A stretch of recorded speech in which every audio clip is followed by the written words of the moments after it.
Ինքը առավոտյան այս նույն օրինակի համաձայն։ Ինքը առավոտյան պարտնանում է։ Ու ինչ որ մի վատ լուր է լսում։ Տնօրենը հետը լավ չի խոսում։ Խանութում ինչ որ մի բան ճիշտ չի եղել, դա չի սխալ են տվել։ Այս ամեն ինչը իր կյանքում կուտակվում է, չէ՞։ Մազրդ խես sense կտրել, մեկը sense առանց թարթիչը միացնելու մարգատնա ասելու դեմդ կտրում է, չէ՞։ Էդի ահավորա բոլոր շոֆերները կասեն, չէ՞։ Աշխատավարձը ուշանալու է, ուշա նստելու։ Գիտես ու կա մի պահ, որ մենք կարող է պարզապես բան չասենք, ասենք գիտես, ասենք այս շալվարը քեզ չի սազում։ Գիտես, այսի վերջին քարն էր,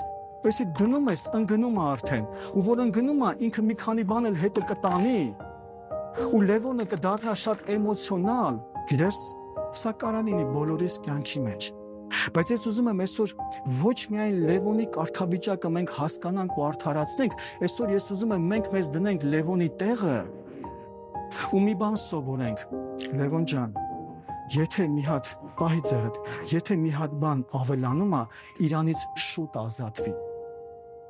Մի թող որ կուտակվի վրեդ։ Գիտես կարաս պարզապես մի փոքր անկյուն առանձնանաս, ուղղակի Տիրոջը փառաբանես, ասես Տեր քեզ եմ հանձնում։ Քեզ եմ հանձնում։